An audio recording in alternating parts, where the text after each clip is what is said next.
Comes Melvin now. Okay, great. Do we have, are we on County Channel Yes, today? ma'am. Okay, Yes. great. Okay, it is 5 o'clock and everyone's here, so I'd like to call this meeting of the Academic Committee to order. The first order of business is to stand for the Pledge of Allegiance. So please stand. I pledge allegiance to the flag of the United States of America and to the republic for which it stands, one nation, under God, indivisible, with liberty and justice for all. Okay, great. Okay, the first item is approval of the agenda. Do I have a motion to approve the agenda? Yeah, Madam Chair, I'd like to move that we approve the agenda for this meeting on August 27th. September 28th. September 28th. Right, I'm looking at August. Yeah. I second the motion. Okay. Yeah. Any discussion? I don't see any hands. So at this point, everyone in favor of approving the agenda, please say aye. Aye. Okay. Angela, are you, she agrees. Okay, great. So that's 4-0. Do we have any public comments? No, ma'am. Okay. Now we need a motion to approve the minutes of August 24th. So moved. Okay. And I'll second. Dick Geyer and Mel Campbell. And we just got a chat from Angela that says she has no I don't have audio or video.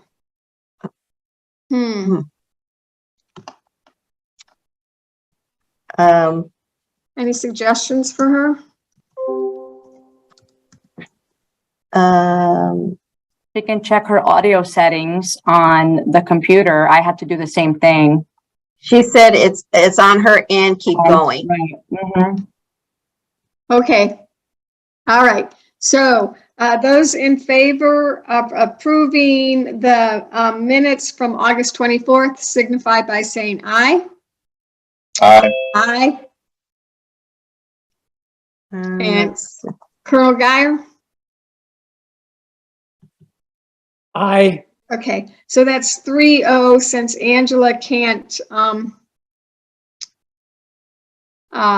hear, then we'll just move on.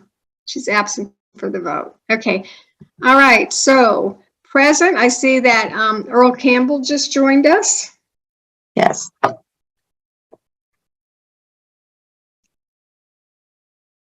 Okay, next thing on the agenda is Administrative Regulation IS-25, Multilingual Learners. So I believe, Ms. Cartilage, are you going to do that, or who's going to present that? Dr. Stratos?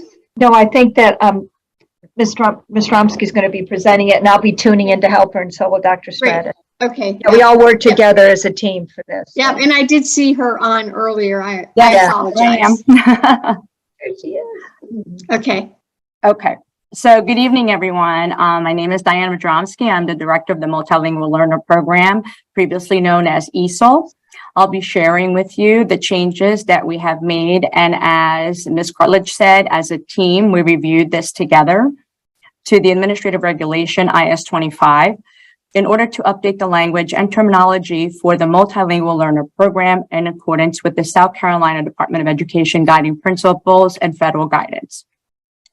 As you can see on your screen, Ms. Robin has been kind enough to put up there our revisions, and that is the document I will be referring to, the one with the black and red ink. So I will walk us through the sections and the Roman numerals and address the changes that were made. Great. Any questions so far? Nope. Okay. So let's get through it. I have it in front of me, so pardon me, I'm going between pages here. So in Roman numeral one, we noted a change in the name of the program from ESOL to Multilingual Learner Program. We replaced ensuring children to support students. We reworded English proficiency to limited English proficiency, all with the guidance of the new terminology at the State Department. In Roman numeral two, we replaced the former term English language learners to multilingual learners and added the language that aligns with the state's definition of these students.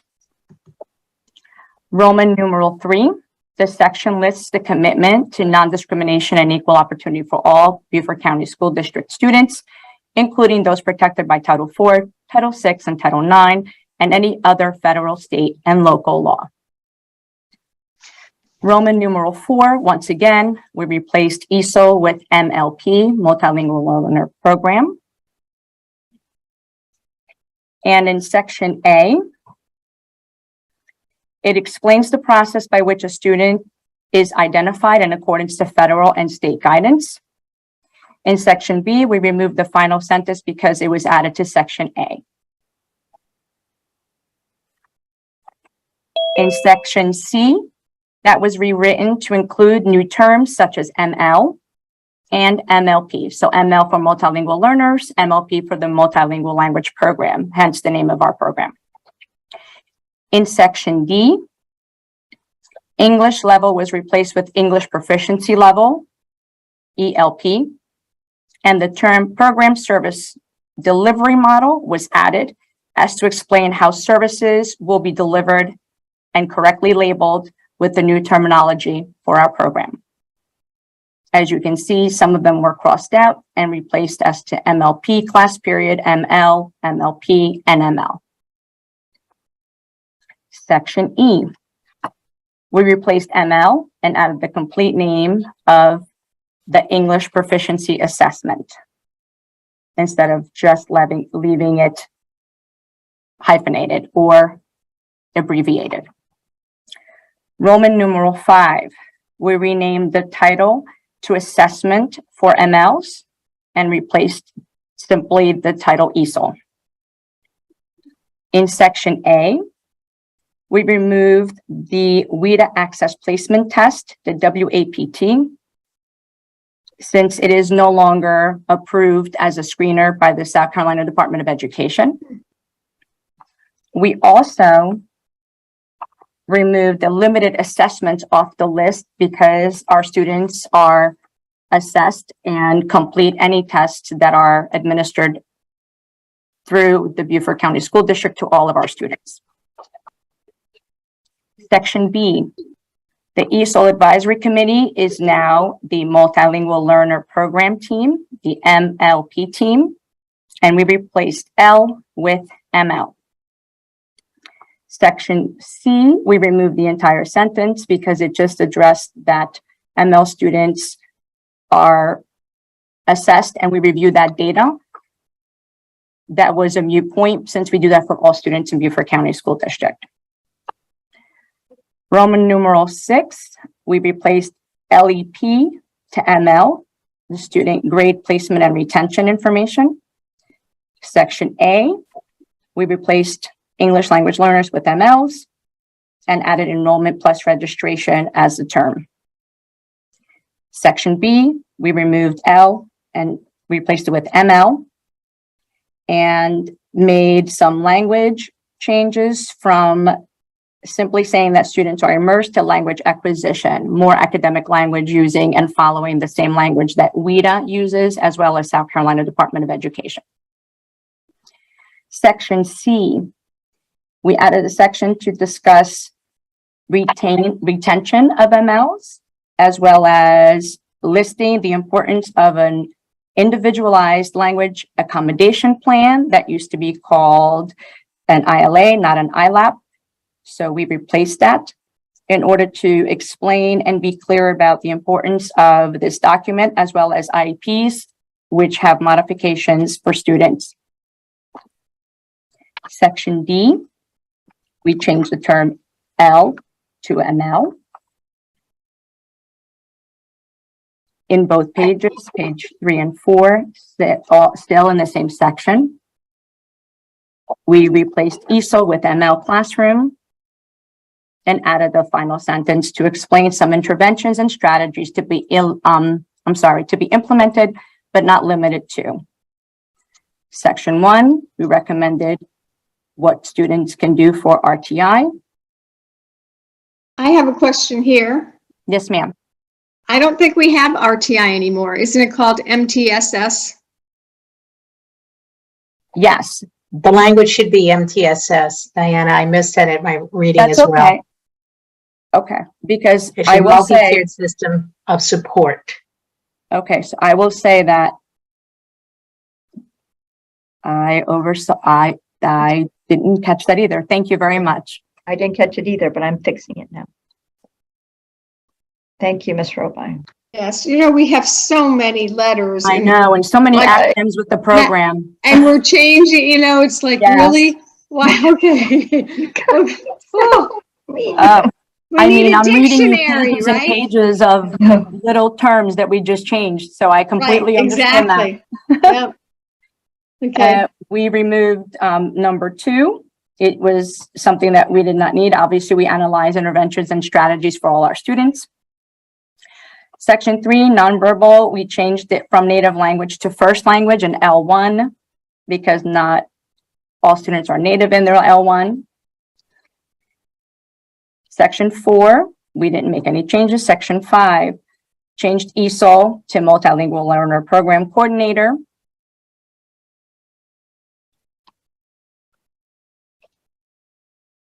And we added a section E. Students will be monitored because this is in addition to the previous guidance from the State Department was that we monitored students when they exited our program for 2 years. We needed to change that language because the new guidance is 4 years. That's the requirement. And it explains how they meet that exit criteria by passing the Access for ELS, which is their language proficiency testing. And then how that will be discussed and how MLP teams and MLP teachers will consider readmission to a program if need be and the student is struggling academically. Diana, Yes, ma'am. I have a question, and I may be off of the access for ELLs. Would they be I know that is, should that be the access for MLs? Or No, has ma'am. access not Ma'am. changed that status? Access, the WIDA consortium that we belong to that creates Yes. the testing materials has not changed that Changed terminology. it, okay, thank you. yeah. They didn't change that. They changed everything else. Then we have individualization, individualized language acquisition plans. And that is Roman numeral 7, I believe. And it states that obviously, as you see there, we changed the individual modification plan. It is now called the individualized language acquisition plan. We changed MLs, any part that said else, we changed to MLs. The abbreviation for individualized language acquisition plan is ILAP. That is a term we use very often. And it's never ever said out completely. It explains how the ILAP provides supports and modifications for students. This document lists all the modifications that teachers should be making during their instruction to help students. Roman numeral 8, summer school. This was added as a result of the pandemic, et cetera, and all these other things that we have seen as a need for our students. That there will be a summer general education program that has to do with language maintenance as well as academics. So we added this section.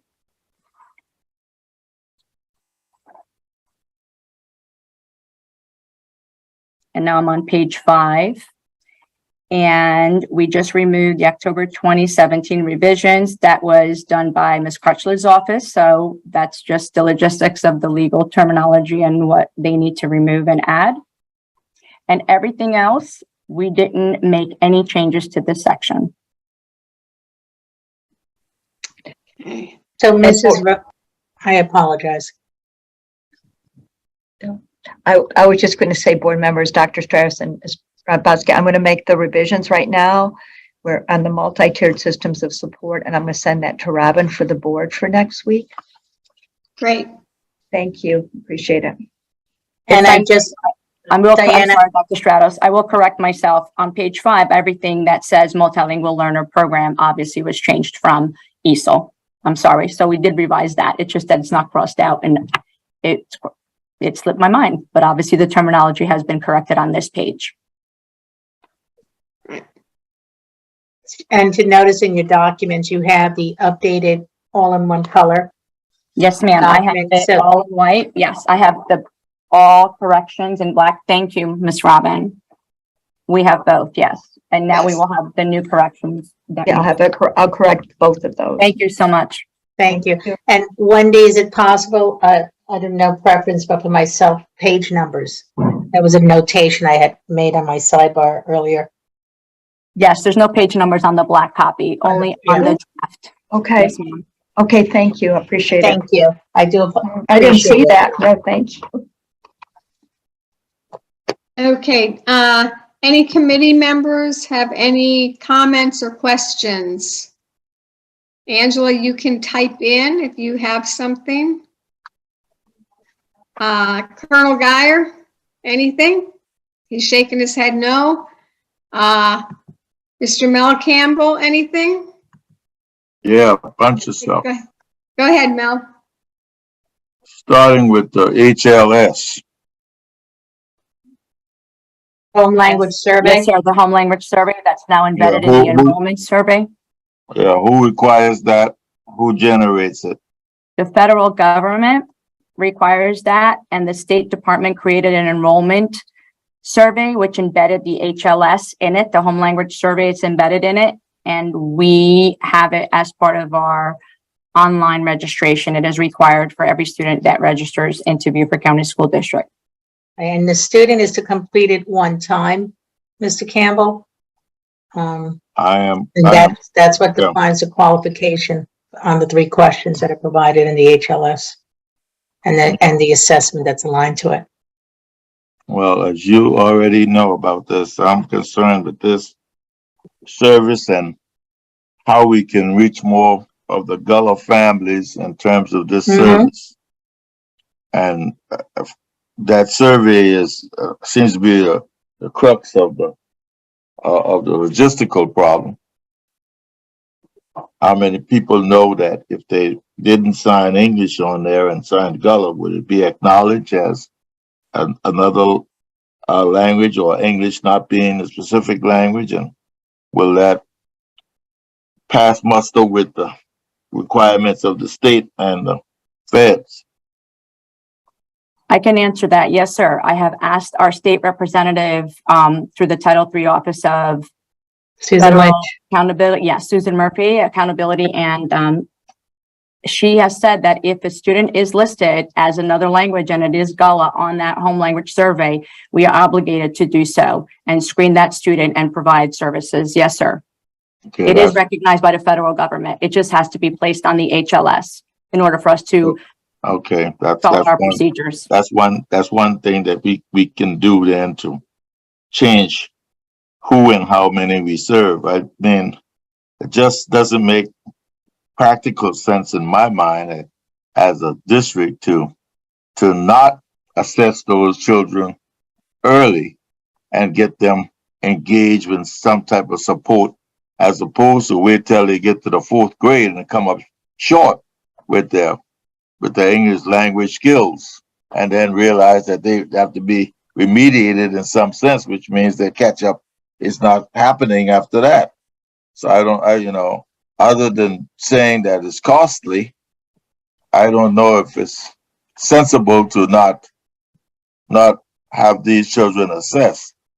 And you can't have them assessed unless they put down something other than English on that HLS, right? Is that correct? Yes. Yes, sir. Yes, we are limited in our screening, not assessing them. We can assess them in other ways when they are in our classroom. We can definitely gauge their proficiency, et cetera. through the teachers and other methods of assessing where they are in their language, but to screen them, the process that is in place legally is that HLS, sir. Okay, and yeah, all right, so you brought up another follow-up question when you said we can assess them in the classroom. Is there something in place to assess them other than HLS right away? And if that assessment shows some type of deficiency, is there a plan or a process in which they are emerged in the ELP and whatever else you allow? The MLP, I got you. I understand. So Diana, let me just bridge a little bit with Sure. that. So outside of the WIDA screener, at the, let's say the elementary level, our students are assessed early in the year.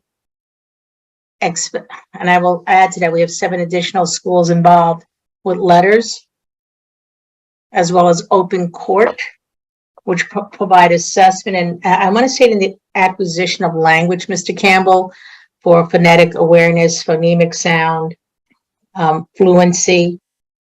That's now a state requirement for our Palmetto literacy schools.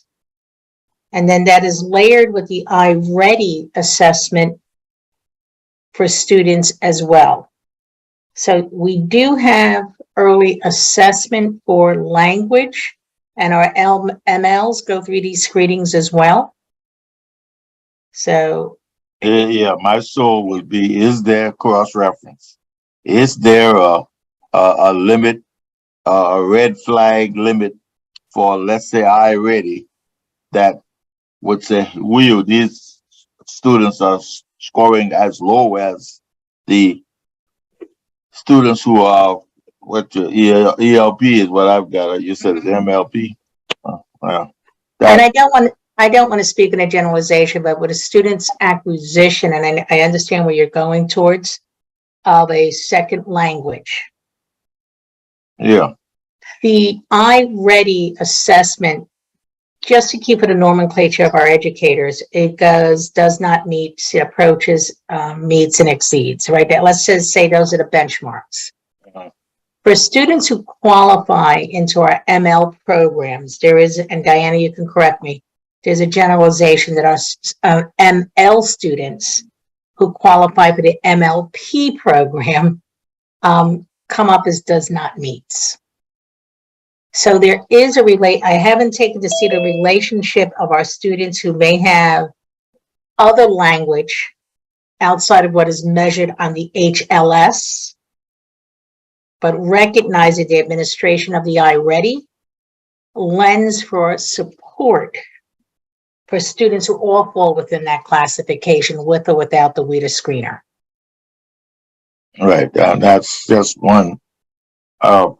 If can I add to that, please, Mr. Campbell? Yes, go ahead. So also, I know that when I was in the classroom and our MLP teachers are contacted often by classroom teachers, and they will say, we're not sure if this is a language proficiency issue or academic. So we use all of the data that Dr. Stratos just discussed, all those scores, all those tests, all those assessments, and then we try to sit together as the MLPT team, which has the MTSS individual in there. It might have a special education teacher in there, an administrator. It has to have a person that has to deal with the MLP program. It's usually one of our teachers. And we have to have a discussion and see, is this truly a language, or what can we do? What services can we provide and assist?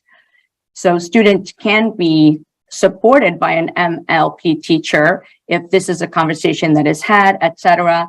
And sometimes I even need to contact the state and say, I don't know what else we can do, and get more guidance from them. So there are discussions had with students beside MLs that maybe are not identified. And then we hear, oh, but student is struggling, but even though they're not an ML and they didn't have an HLS that said it, or they were not identified because they passed the screener, but they're still struggling, we meet and discuss supports for those students as well.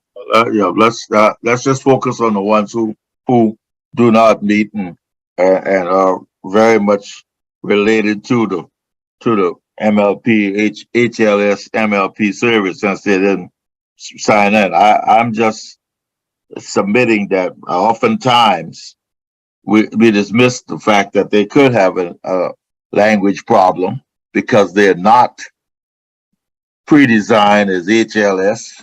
So, educators like myself and others tend to dismiss that it was language because they're not formally, ESOL students. And oftentimes I'm thinking now that it is language, and our records and evidences will show that the students who are mirrored in that lower level tier because of language oftentimes don't get out of it academically, even in other areas. So I'd like to for us to dive a little deeper and look at that, because I want us to commit eventually to doing a little bit more screening of those students.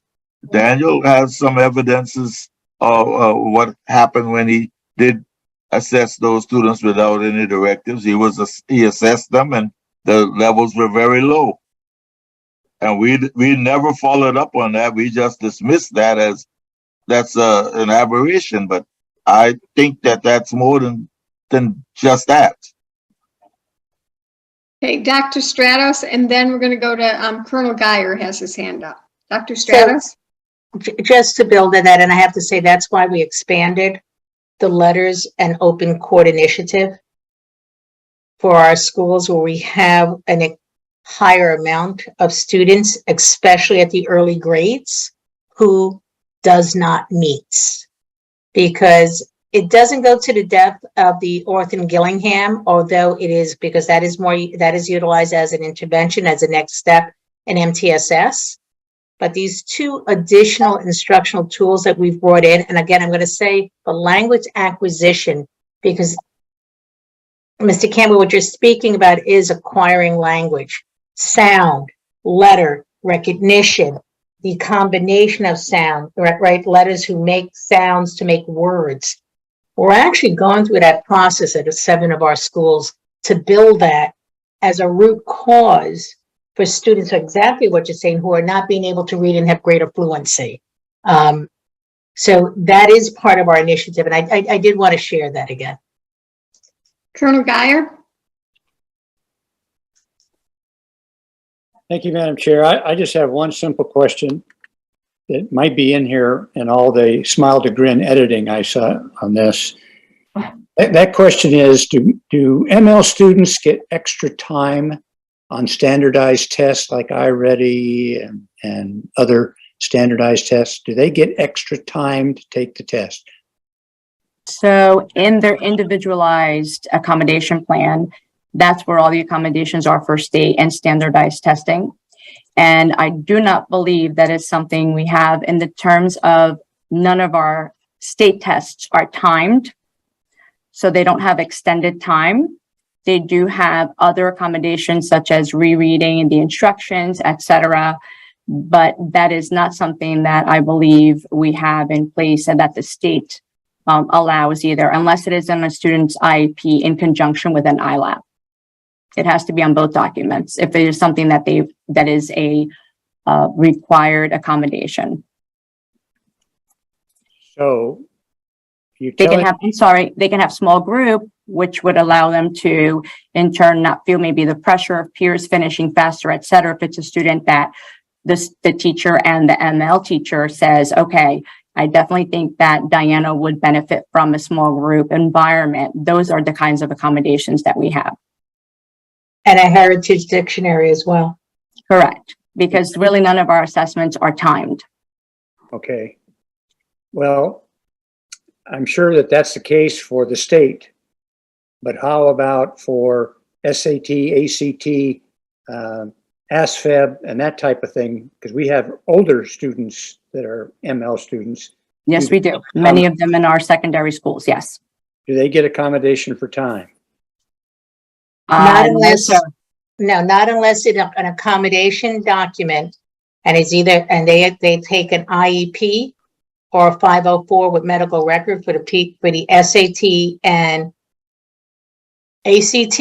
I cannot speak to the ASVAB. I have not seen accommodations done for the ASVAB. But for the SAT and ACT, that is a requested form that a school counselor has to complete in advance. It has to be approved by respective organizations. Correct. I just know that as a German as a second language person, I had to have extra time to review German language documents. And, you know, I can't understand how a 16-year-old, 15-year-old that comes to our school district and needs to take standardized tests other than the state that have time limits is not given just as a fact of being an ML student. They should be given extra time because they are translating in their head instead of just natural language processing. Mm-hmm. That is something we can do on a daily basis, etc. We do in the classroom. That is one of our best practices and strategies, and wait time, etc. But as far as officially documented, it is not. And like Dr. Stratos said, it has to be approved by agencies. If we were giving that in such tests that you mentioned, we would have to have that approved by the State Department. Well, actually from AC, from, There you go. That's what I mean. yes, The organizations yes. that you mentioned, I'm sorry. Yes, ma'am. And go ahead, Ms. I apologize. I'm just wondering, is it something we can follow up with and ask them about giving us That's exactly extended time for those students? Absolutely. Absolutely. Yeah. I think Dick brings up a good point, and I think, you know, we know from my experience with multilingual students, a lot of times their math skills are on point, on par, and when you throw them a math test, you know, our math tests are not just figures.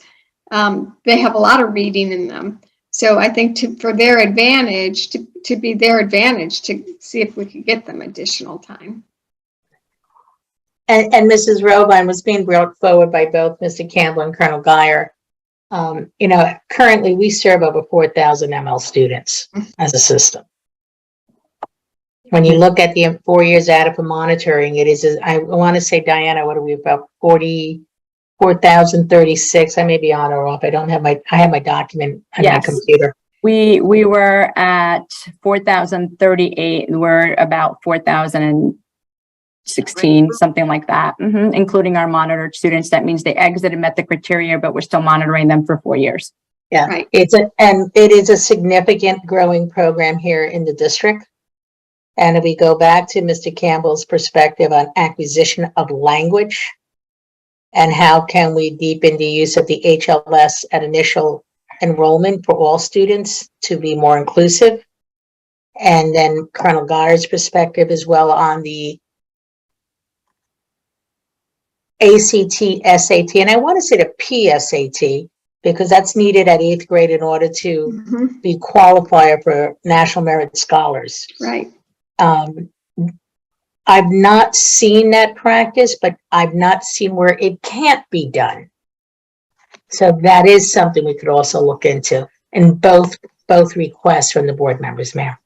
Great. Thank you. Mr. Smith? Yes. My point was along some of the same stuff that Mr. Campbell spoke about, and my question is, the data that Mr. Fallon showed us, could we not go back and work off of that, because we are still, I feel that we are definitely leaving out some communities by doing some by well, I'm just going to say by kind of ignoring what that information has told us. So I'm to believe that I think that there's still a target market of people out there that we're not helping out adequately, just because of the way how they are processing and not filling out the information, or how they're gathering what should be done.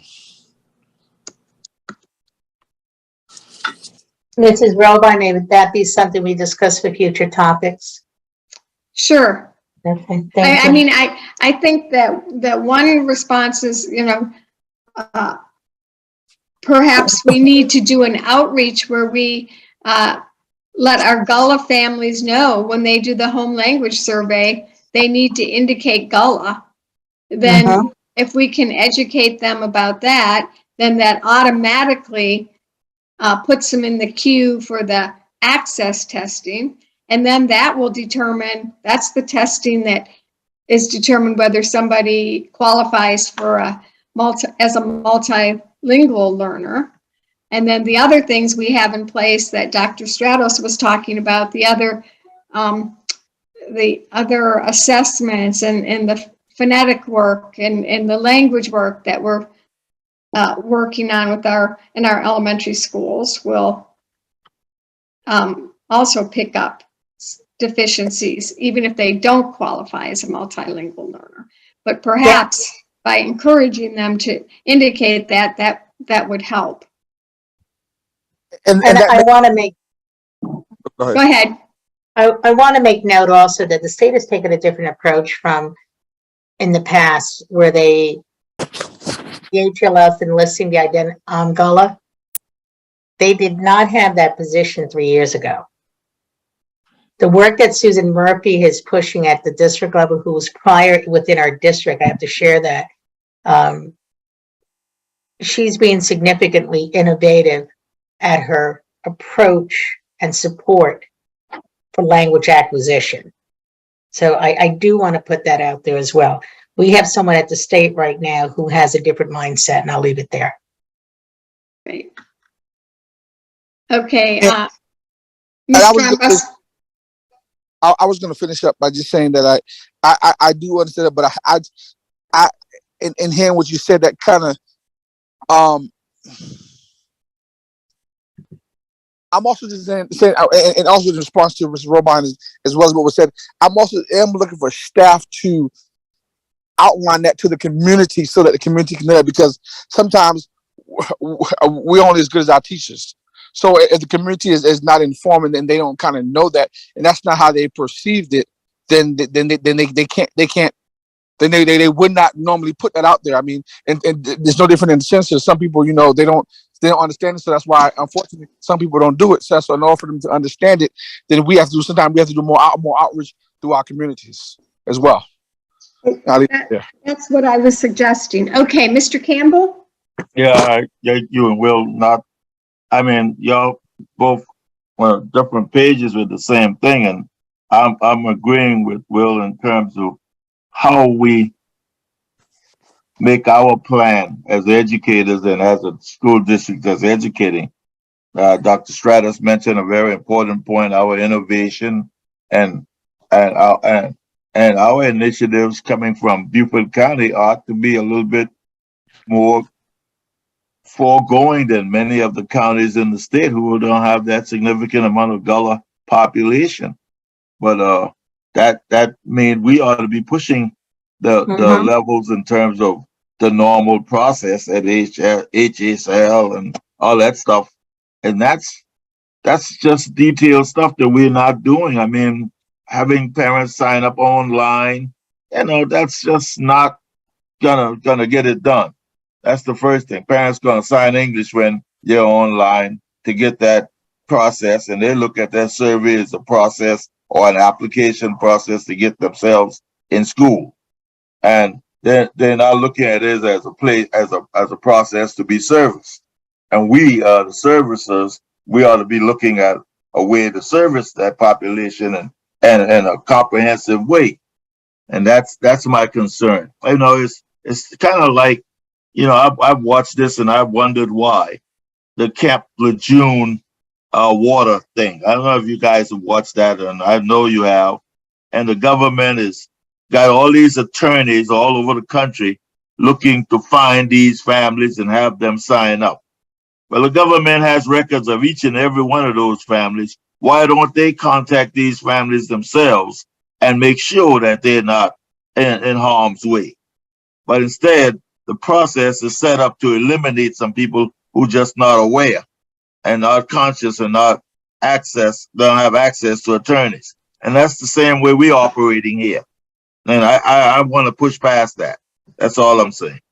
All right, I think we'll put it on, I think Dr. Stratos's idea to put it on future topics is a good one. We'll go to Mr. Earl Campbell.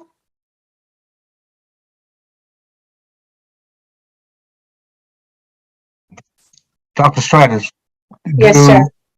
Is there someone in the State Department that's against what we are talking about? I missed the first part on that, Mr. Campbell. I apologize. Is there someone in the State Department of Education is against the conversation that we're having right now about Gullah? So if I could broaden that statement, if you don't mind, let's say for students with language acquisition, I can't Mhm. speak up there against. I can't. What I Okay. can say in a generalization, sir, when you look at the allocation funding at the State Department for students of language acquisition, in order to operate an effective model, Mhm.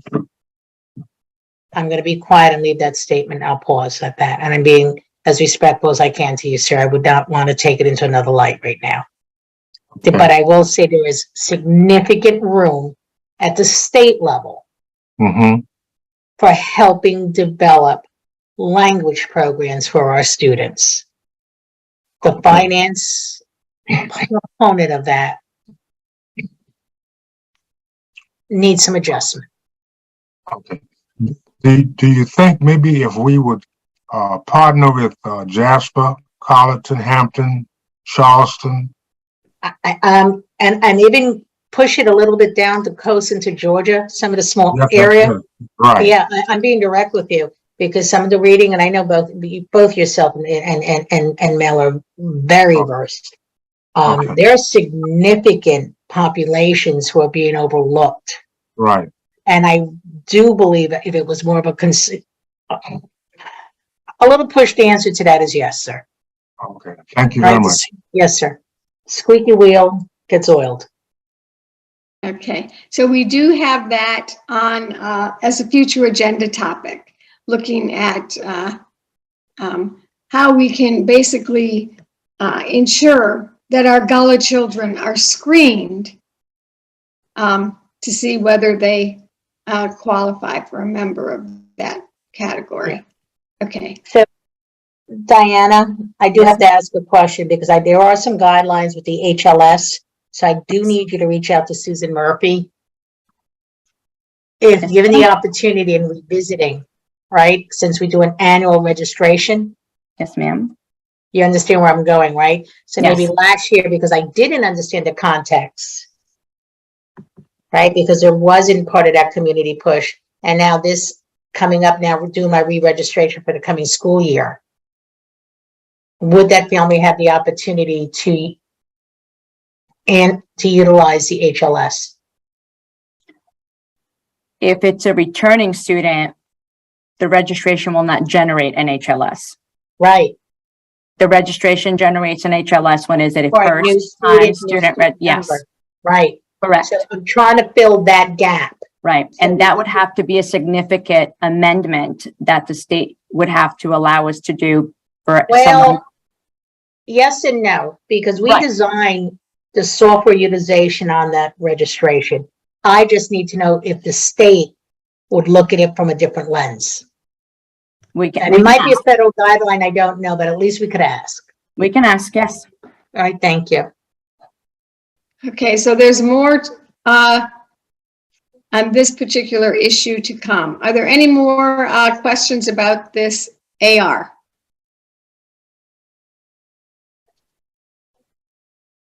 Okay, let me see. I don't see any.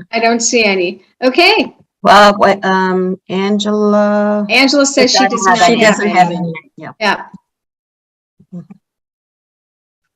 Thank you, Okay, everyone. thank you. Thank you, Mrs. Chomsky. You're very welcome. Thank you. Thank you. Thank you.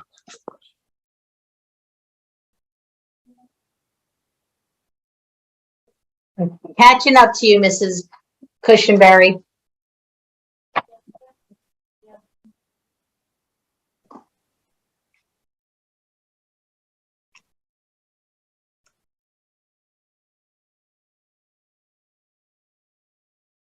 Mrs. Robin, would you like me to proceed? Yes, please, I'm sorry, yes, please, please Yes, move ma'am. forward, yep. So Mrs. Robin and board members, in front of you upon a request by Colonel Geyer for the agenda this evening is an organizational chart for Instructional Services Division. As well, you will have is a task, a document with the tasks that we do. But right here, what you have in front of you basically shows that myself, obviously the board, Superintendent Dr. Rodriguez, myself as the academic chief instructional officer, and then the next person underneath me in red would be Dr. Campbell. She's our academic officer for innovation. If we stay within that column, you'll see we have our office manager, assistant bookkeeper, right? And then we start with the blue, who are our directors. I want to bring forward that the director of multilingual just presented to us, that is Mrs. Diana Drumsky. I was able to utilize a position and split because we are seeking to hire another district level bilingual liaison who would officiate in interpretation and translations, especially in the area of legal documents. And I was able to utilize some of the funding to shift Diana's position from that of a coordinator to a director. And I think you could understand the recommendation why that by her presentation this evening. So it's my first time making that public. The next item person is Director of Extended Learning. That is Ganelle Danzler. Then you will see Director of CTE, Ms. Karen Gilbert, Director of Educational Technology. And some of the boxes we took names out because it was getting too crowded. You are familiar with Colleen Beckenvarsky, our Director of Research, Daniel Fallon. And you'll see right beneath each one of these individuals are their respective personnel in their departments, right? So as a division, I try to look at us that we have departments and our directors manage them. Our Director of Early Childhood, Ashley Hutchinson. Karen McKinsey, right? You know her as our Secondary Teaching and Learning, and she also manages arts and the gifted and talented for the arts, social studies, and world languages, by the way. Then you have our next person, Nicholas, you know, Ms. Flowers. Then we have the Director of Literacy, Melissa Murray. And the MedTech grant, which is managed by Deidre Appleby.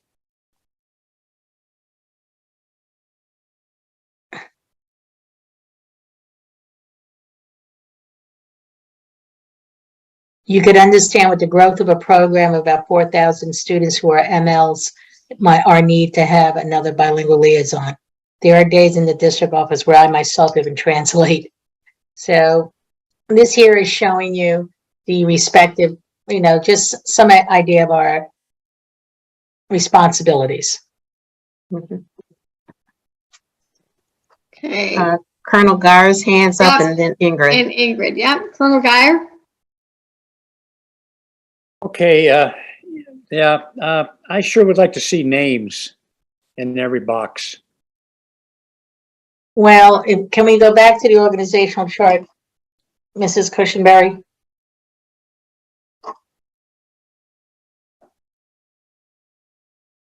I do apologize that some of the director names are left out. You know, On my doc, it does have it. yeah, So an incorrect document went forward. I would like to see all the names and as well, and I'd like to have Robin make me a color copy of this. This will eat up my my printer ink. I need both documents. I'd like to have some time to spend some time looking at them in paper. I can get that to Mrs. Cushenberry. I can either scan or re-pull the document from our administrative assistant, Mrs. McDonald, Ada. Thank you. Yes, sir. Ms. Boatright? Thank you. I have two questions. One, the Director of Extended Learning, Ganzel, Danzler. Thank you. Now, she was initially hired as, I believe, the community engagement coordinator. What's the change in the role from extended learning to community outreach? We've just summarized that's because we refer to her as our sites that she's using that under our ESSER funding. So that's the language that I use to identify as a director, because when I look at my funding component, the role is the same, Mrs. Boatwright, but she's facilitating and managing our extended learning sites. And do we have a list of extended learning sites somewhere? Yes, we do. And that is on our agenda for the second meeting in October, an update. Perfect. But I can get that so it either can come to you in October or I can get that to you prior to that, ma'am. No rush. I'm just kind of curious because, with like ESSER funding and tutoring and all the different things, I think extended learning is a hot topic. So I was kind of thinking that we were pushing that direction more with the change of title. My other quick question is with regards to the Director of Education Technology. We have the educational technologies, that integration specialist, integrity specialist. Yes, it is the integration specialist. That is Esty Williams. So if ClassLink, she's basically the manager of our single sign-on. Okay. She's our lead person who manages the onboarding of softwares for us, not on the IT side of the house, right? Yeah. On the utilization component and the rostering. So okay.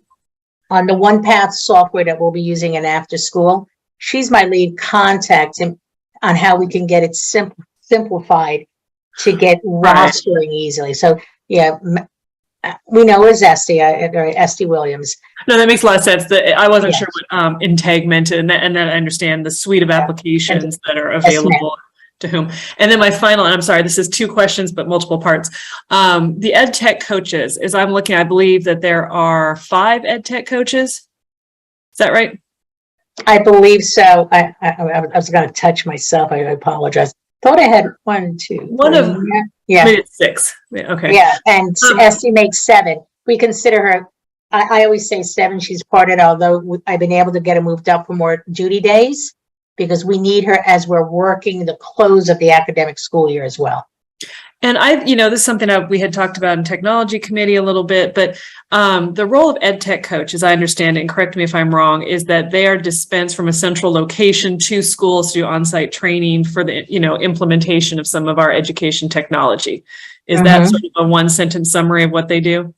It would be the 15-second elevators. Yes. Right. That's what I was going for. Yes, ma'am.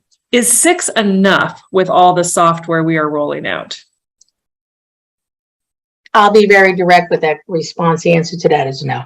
Not with the amount of technology we support right now as a system. Right, because we've onboarded so much new technology. Yes.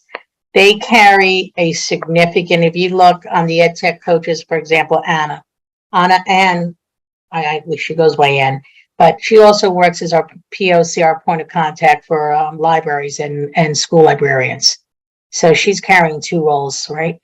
So I'm able to manage that with additional, situations that I provide her. But no, the team are wearing multiple hats, ma'am. And how many ed tech coaches, is my final question, Madam Chair, I'm sorry, but how many ed tech coaches would be double the number of ed tech coaches, a couple more? I mean, how far off of, because to me, this is something I think is so important, is the implementation of all this software and making sure that people use it. Well, the implementation, the fidelity of practice, right, and deepening usage. And I wouldn't want to I know we had a technology, basically study completed.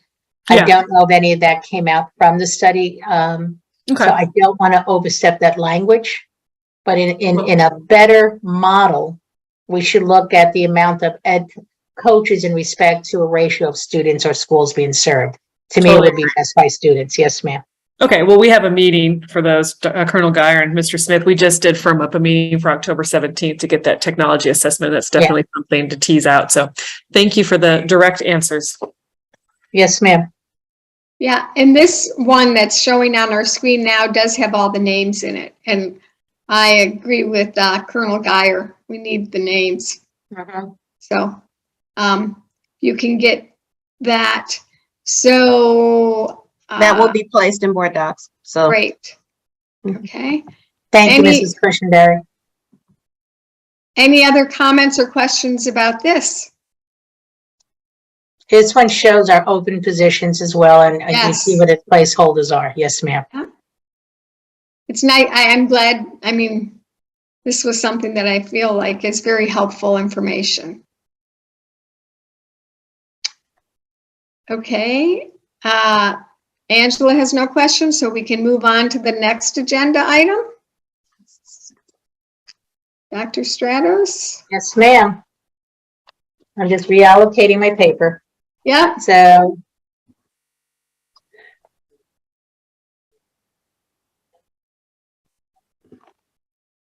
as Mrs. Cushenberry pulls forward this final item on our agenda, I just want to bring forward that this was a study put forward on the ratio of students to teachers at our schools, providing basically numbers. This will be a multi approach. In other words, this is only one layer of the work. I have to share, it was extensive work. I provided the first few pages of this document, some detailed information on, and I'll use the language school improvement, and as I put in the table of contents, potential factors that impact student achievement. If you go to the next page, Mrs. Cushenberry, page 3. The language in this narration opens a lens to say, it's a multiple amount of factors that impact student achievement. Schools have control of school items. We also know that they're community items. If you go to the next page, page 2, I'm sorry, thank you. There you go. If you look at that diagram in the center, it shows a relationship of really what impacts student learning, right? It's not just one lens, it's multiple lenses. And I wanted to provide this type of research for you in detail when you have the opportunity to read. Also, we go further down and look at figure 2.0. That is a meta-analysis of information. I want to touch it. So it's a visible learning information. You'll see that are Keep be on the going, next Robert. page. Yeah, there you go. Yeah. Okay, and when you get the opportunity, this is some of the work out of updated research from John Hattie, but it is a meta-analysis of information to share with you, potential impact on student learning. I think the best thing to recognize that it is the quality of the educator. The research says to you that class size makes a difference with students, and I'm going to say for acquisition of content, kids are not meeting grade level. It also shows that same class size has an increasing it is an impact for all students who are proficient and non-proficient. I've cited some information in it for you actually, board members, as policymakers, that the investment that we make in this time and place was make the difference later on in the lives of students. So, I'm provided this reading for you at your leisure. If you want to go ahead, Robin, and we can go through this whole document. I don't know if the board members, if you've had an opportunity to look at the documents in advance, Yes. to share some questions. The bottom of this page will provide you some resources that I pulled for your, for what I wrote.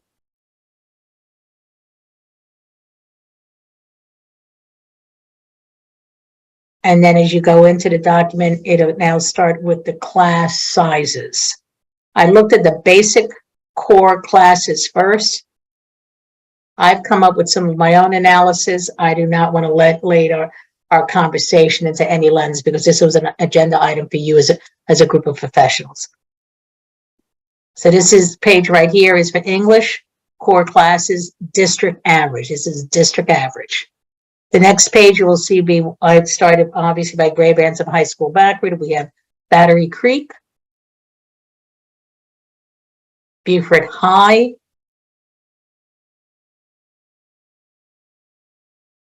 Bluffton High,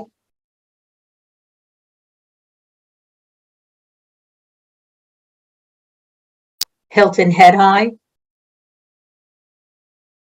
And if we could just actually we could stay right here for a second. So if you notice, you're going to see some lines that don't have courses. This is first semester as of the beginning of the semester, I did the 30th day count of the information that I pulled. So it's from this semester.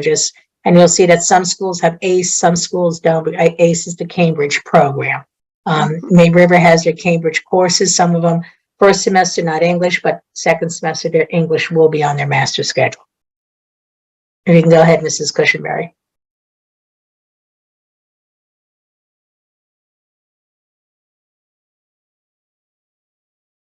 I want to make note on my analysis at Whale Branch Early College. One of the beauties of Whale Branch Early College is that it's a small school. One of the detriments of Whale Branch Early College is that they are a small school. If it wasn't for the early college model, I think it would be very hard for many of our students in the north end of the district to have full access to accelerated coursework because of the size of the school. So I did want to bring that. That is a summary point that at looking at course and the amount of staff distribution.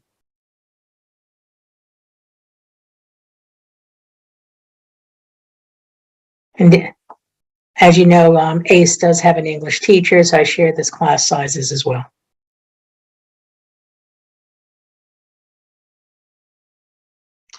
We have a These are couple. net.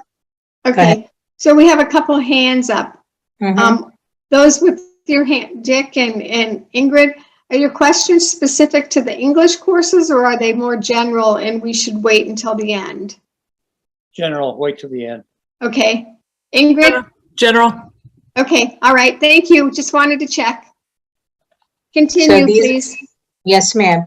So here we'll start with our math courses, the averages overall for the school district by course.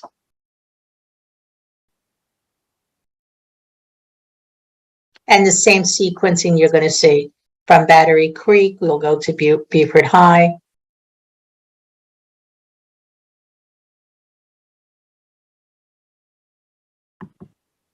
Bluffton High School.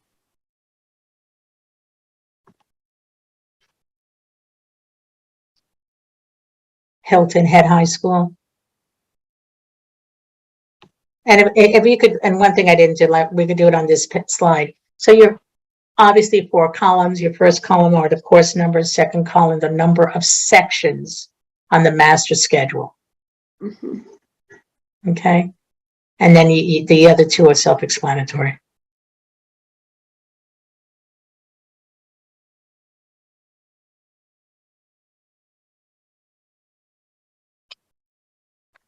The next content area you will see will be science.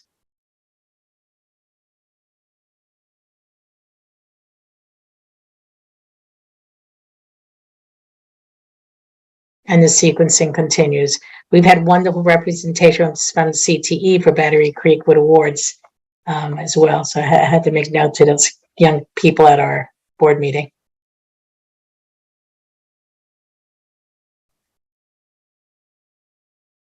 And again, these are the core classes I pulled up.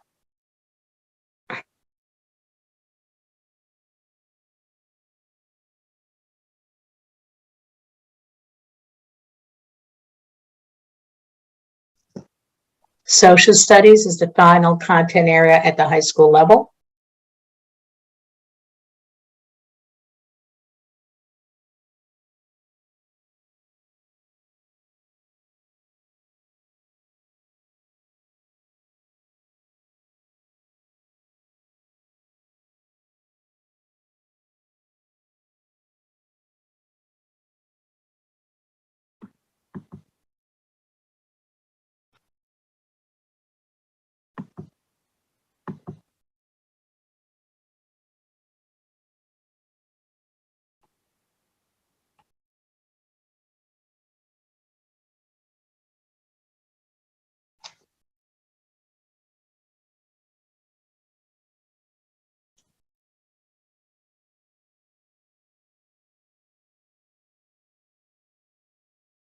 And now we are in the middle school area. What I did with the middle school, because I could hear Mr. Fallon saying to me, Mary, do not do an average of an average. So you'll see as you look in the middle column, the average enrollment. It'll give you the course average per school on the bottom. And then obviously I recalculated all the average, the enrollment numbers to come up with the overall school averages within that section.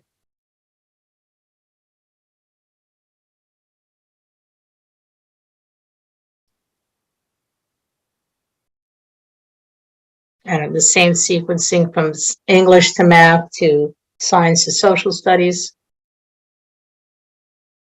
And it was pretty fair distribution at the middle grades, I have to say that.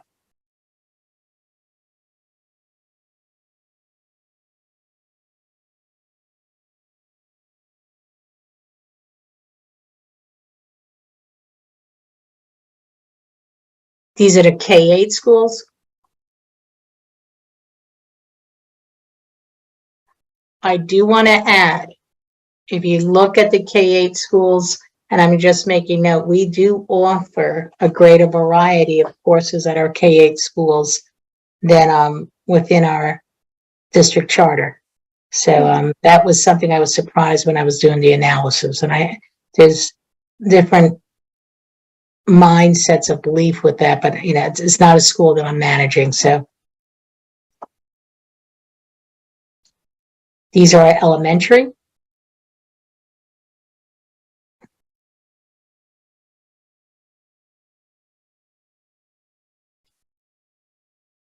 The elementary does have the elementary class sizes of Robert Smalls and River Ridge listed for you.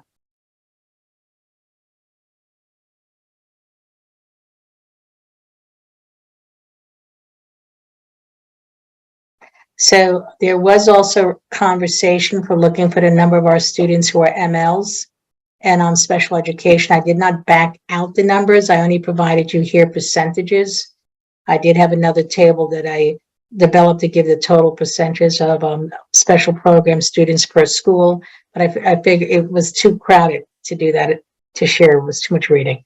So I figured it'd be easy enough that you could take a look and look at the distribution of our schools. So that's what this is representing as well.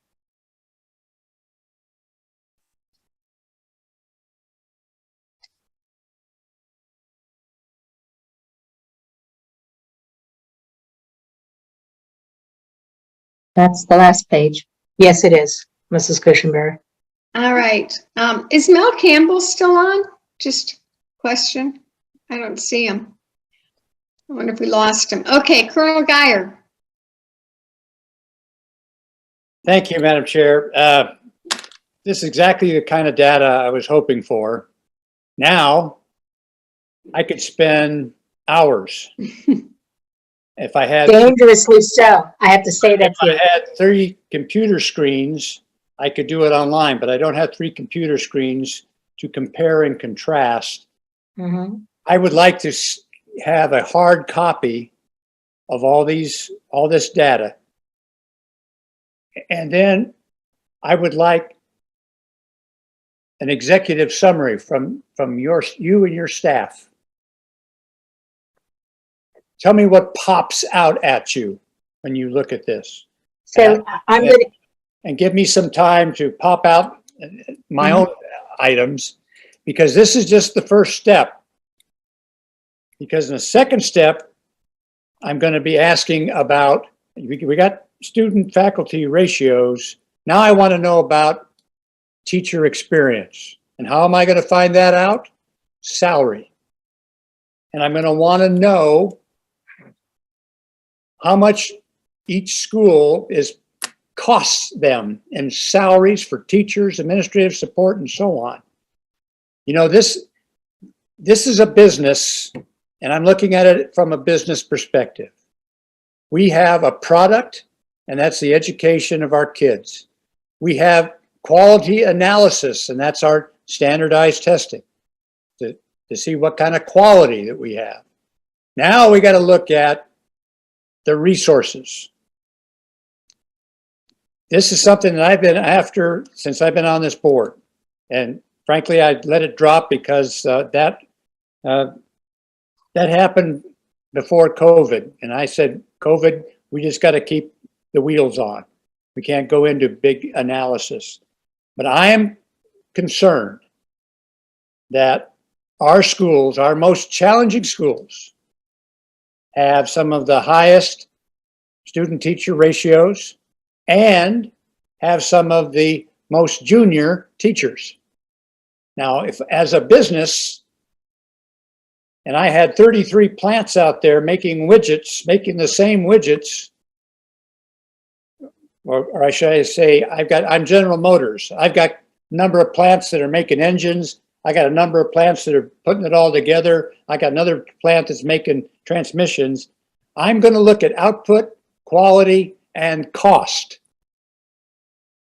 because they have the same issue in business.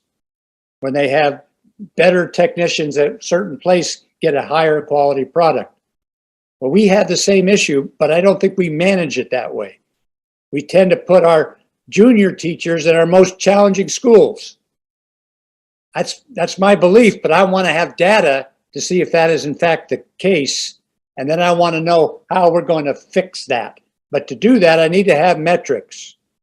This is a great start to that metrics, but there's other pieces I want to see. And so, you know, I would like to start and ask to have these, all this data given to me in hard copy so I can spread it out on a big table and look at it.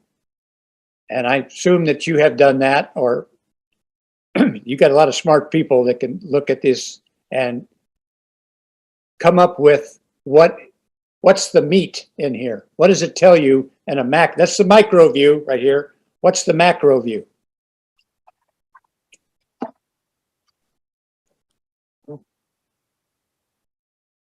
Mrs. Robon, if I may? Yes, yeah, So okay. I understand the business model of analysis significantly.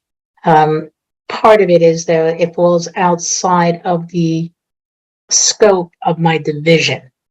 Because to complete the analysis, now we would need to have a request over to finance to provide that cost per teacher analysis, and that's not in the academic side of the house.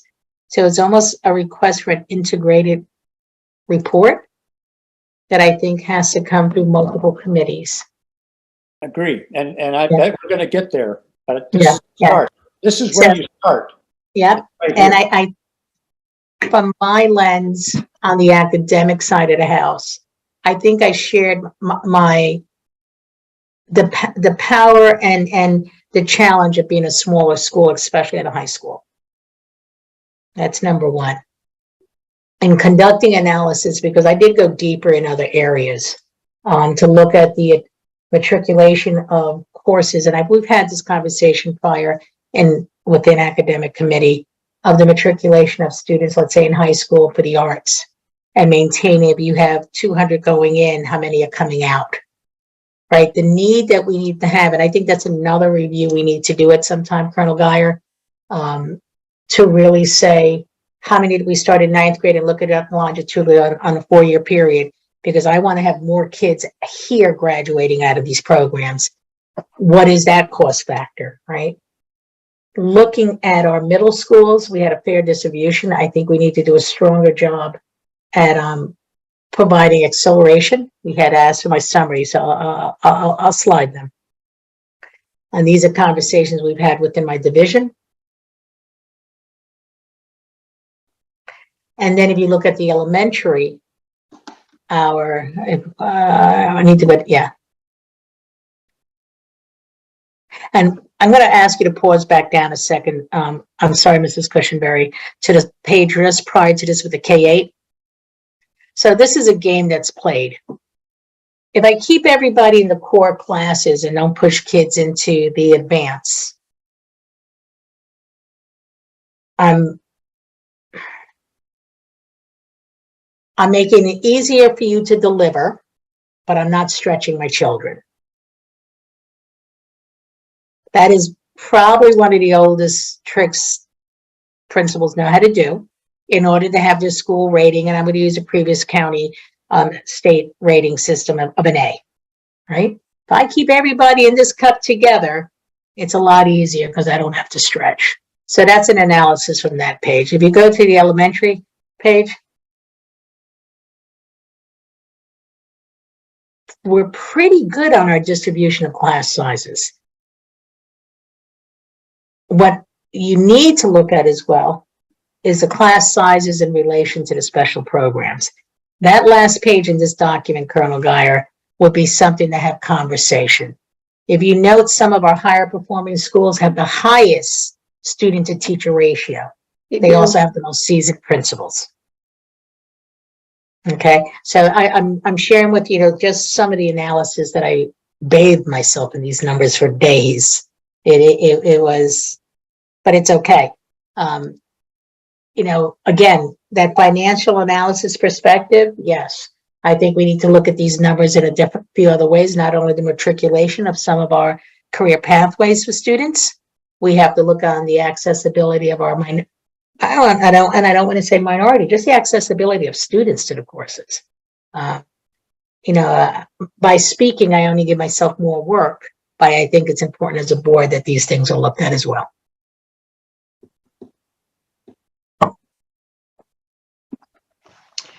Ms. Boatright? Thank you. Yeah, I was, as a data science person, I'm very excited about this because there's so many like trends and insights that can be gained. So I was really excited about this data. I think that Colonel Geyer and I, over a pint in a British pub, would have several hours of conversation about looking at this as a business. But I won't have that debate right here and now. My questions are sort of one thing that I'm interested in. I would like to see these numbers again in the second semester because it's a snapshot. And like I was noticing, I wasn't sure if it was just one semester or what as I was going through these numbers. And I saw that May River does not seem to be offering any AP science classes in the fall, which kind of makes sense, because the AP test. Right. But then, of course, you got fewer seat hours. Like, it would be interesting to compare and say, okay, this is the strategy one school's taking. Here's a strategy another school's taking, and comparing the results.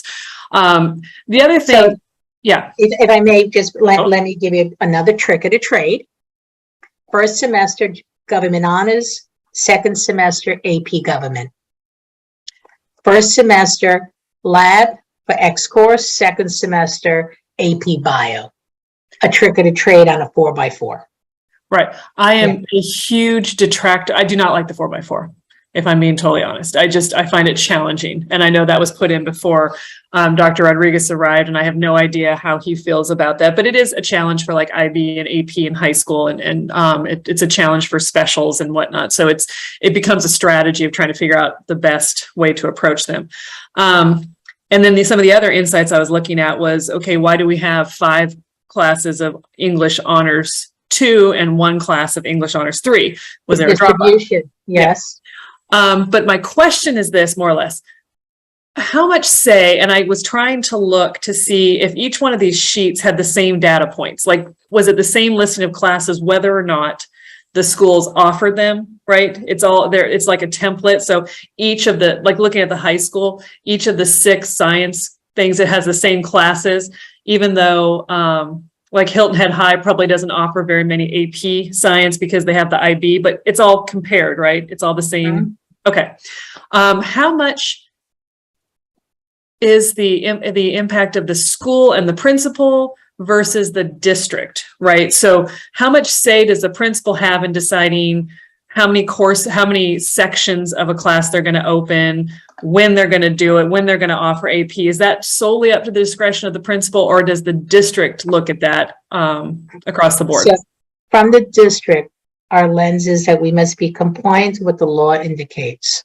Okay. The law stipulates at the high school, all high schools must provide accelerated courses. So AP, IB, ACE, and dual enrollment are defined as accelerated coursework for students. That is actually in the regulations of our state. That is what I tell the schools. Your design of what you utilize are based on a few things at the school site.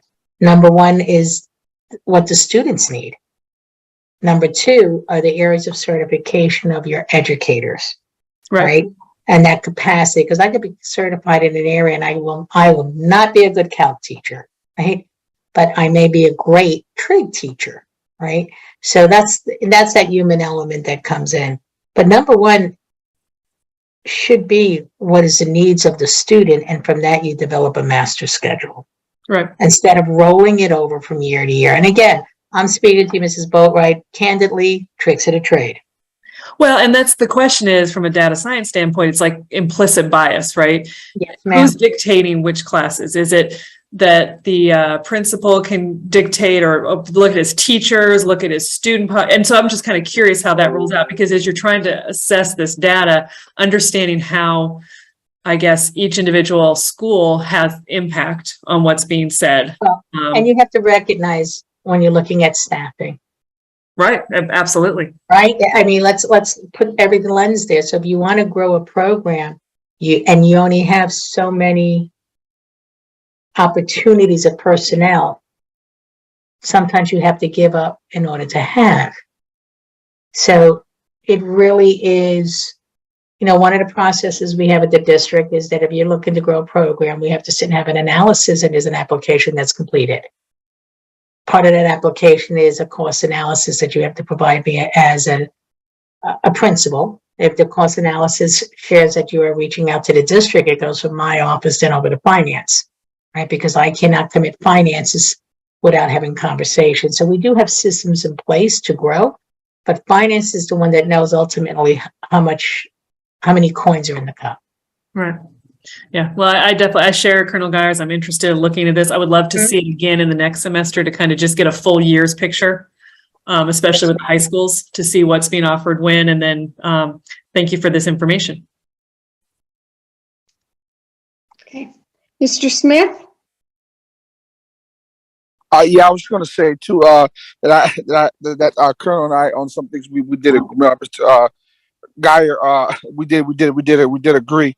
And also, I would definitely like for a copy of that stuff as well, a copy of everything as well, so that I can sit down to myself and digest and understand and process it when the copies are made. Thank you.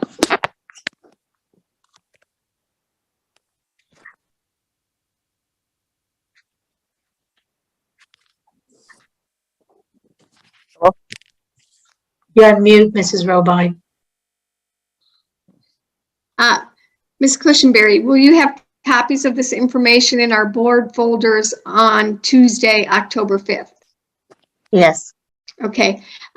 Colonel Geyer, do you need it prior to that, or is that? No, Madam Chair, I was just, it'd be fine to get it at the next board meeting. And this, I think, should be a topic for a work study session down the road, because there's a lot to chew on here. And in the finance committee meeting, we're going to talk about the finance part of it. So this is something that we need to gather more data and have a chance to do some analysis, because this is very complex. But this is good stuff. This is stuff that boards should be very knowledgeable about. Thank you. Okay. I totally agree with that. I think that you can see the amount of effort and the amount of work that is put into gathering this type of report. I think that this is the beginning. So as Ms. Boatwright said, we continue to update it so we have some historical data too about our class sizes. The next step, I think Colonel Geyer, if we took the information, took these charts, like the class average charts, and your finance committee took them to finance and said, okay, we've got this information. Now, can you give us the cost as you requested, which would indicate really what we're after there is the experience level of the teachers.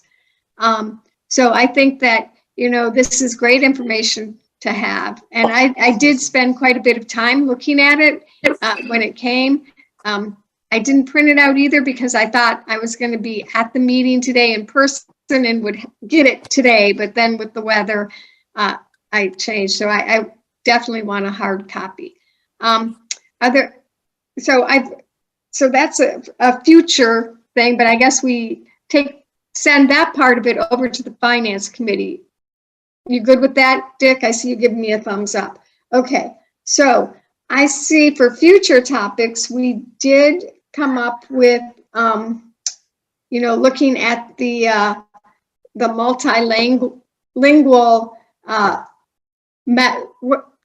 methods of identifying multilingual students for the Gullah population, rather than, what can the district do to make sure those kids are assessed, given that, if rather than rely totally on the parents to do that. So that, I think, is one of our future, could be agenda item for the next agenda.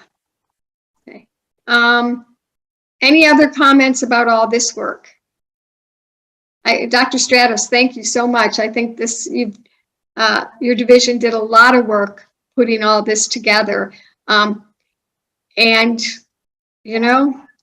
it's important stuff. And if we can just, this is our base now in moving forward on this. So, other than the Gullah for multi-language identification process, are there any other future topics for our next meeting that anyone would like? I think we will have some OEs coming from the new ones that got put in, right, Dr. Stratos? We should have OE 13 and 14 coming from Student Services. Okay. I'll reach out to Dr. White. So maybe, those three things, OE 13, OE 14, and a follow-up on this Gullah identification. Do you think is a month, our next meeting would be at the end of October. Is that enough time to have some type of information to bring back to us, or do you think you need more? I front-loaded Dr. White with the OEs at the end of August. If you would allow me to ask if maybe we could separate them and let me find out how far she is at both, and I could reach back out to you, because it's going to be our first time going through the process. All right. Okay. All right. And then the follow-up is going to be a follow-up. I'll have Diana follow up in that area, as well as there was a question regarding the ACT and SAT extended time for MLs. Yep. So we can give that feedback as well, ma'am. Perfect. Okay. So it looks like we have our agenda set for the next time. What are some other future topics? Colonel Geyer, did you have anything, or you think we're good for this time? No, I think we're Good good. to go. Okay. Thank you. All right. And I think Angela does not have any future topics. And I think we lost Mel a while ago, I believe. We lost him around 6. Okay. Before. All right. So the only thing we have left to do is to pick out the date for our next meeting. And let's see. The last Wednesday in October is Wednesday, October 26th. Does that work? Okay. Yes, ma'am. Okay. Dick's shaking his head. Angela said yes. Angela said yes. So let's put it on for Wednesday, October 26th. And again at 5 p.m. to accommodate our working folks. I know it extends our other working folks schedule. All right. Thank you very much, everyone. Great meeting. Tremendous amount of work presented to us. We're most appreciative. Dr. Stratos, this ISD group is in a great place. Thank you, ma'am. Thank you. Appreciate your time, each of you. Have a good evening. Be safe. All right. We are adjourned. Thank you. Stay safe, everybody.